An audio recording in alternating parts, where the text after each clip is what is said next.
For the past 3 months, I played many games. A game about riding the sky, a broken masterpiece, a glorified cholesterol commercial, and the best karaoke game. A yo-yo game, a game that can teach you a lot about failure, a game about cum. And yet this video is not about any of them.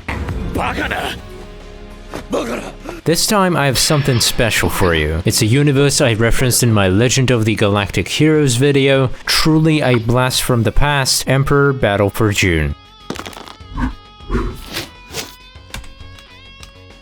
I always had a soft spot for real-time strategies. You might say Westwood were my foster parents. Insufficient Fun. I remember seeing that June trailer in Red Alert 2 options section, the perfect place to ensure your trailers are barely seen, and having my mind blown. I mean, do you see that whim? Obviously, being an educated kid, I had no idea what was going on with the story in the game. I come from a place that finally got a decent internet connection post 2015, so there was very little I could have done to satisfy my curiosity back then, except for playing the heck out of it. Other questions I had as a kid might include, why is Premier Romanov part-timing as an Atreides mentat?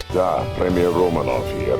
Smuggle our troops back like so much contraband. Why park your spaceships literally next to your enemy? Why I can't use these spaceships to perform an orbital strike? Will I get eyebrows like these when I grow up too? What's the point of making a super worm, and why is there a lady following a funeral dress code that can see through Tleilaxu disguise? Why does this guy pronounce Tleilaxu as Tleilaxu?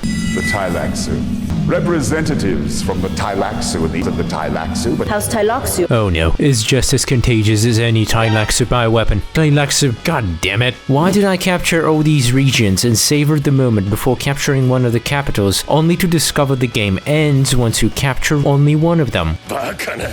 And once I saw that new June trailer, I knew it was time for some melange action for good old days' sake. I decided to do a full hard playthrough of all 3 factions, starting with House Harkonnen. Immediately you get blown away with just how good every single bit of audio in this game is, and you can't help but crank it.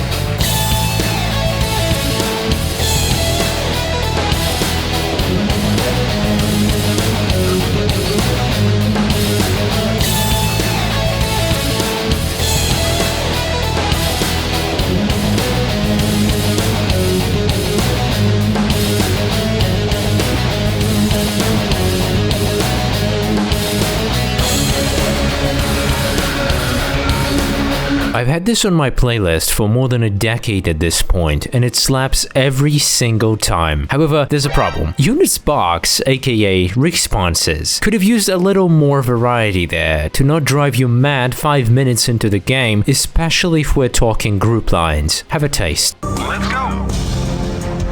Let's go! Let's go! Let's go! Let's go!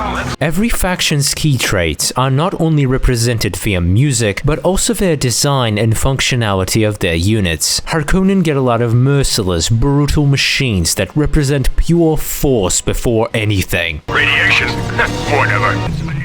Hey, yo, elite. Radiation? Whatever. Bang! Oh my god, they actually don't care. What the fuck?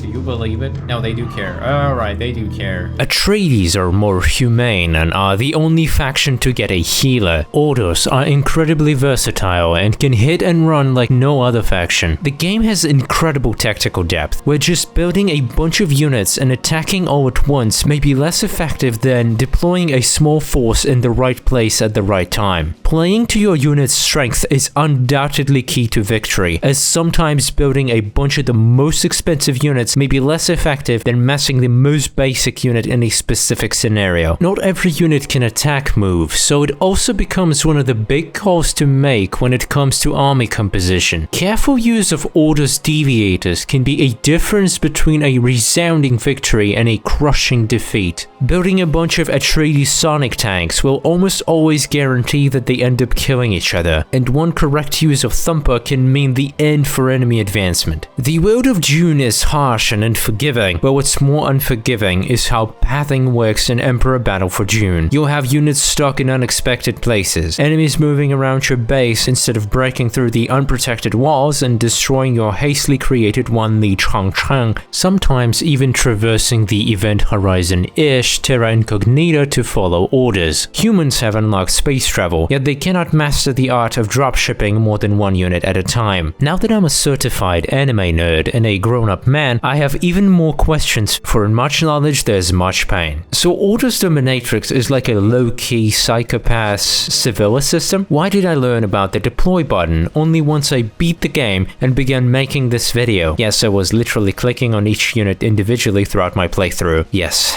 What kind of idiot patrols around highly explosive barrels? Would I actually prefer to live in a world ruled by Harkonnen more than in a world ruled by Orders? Why did voiceover actress had to work as a part-time editor? With 2 mounted flamethrowers, each capable of firing on the move, the flame tank is designed for close combat. Comparatively fast and heavily armored, it can inflict heavy damage against infantry and structures. If it is destroyed, the massive tank of fuel on its back will erupt in a violent explosion. But at the end of the day, the only thing that matters is that I had a lot of fun replaying it even in 2023. I only wish there was a way to make modern aspect ratios work without cropping the screen. At one point during my stream, I tried a non-cropping fit to screen method, but that was a questionable effort. Now excuse me for a daily dose of sushi melange. That hit the spot. Long live the fighters. By La Haifa, long live the fighters.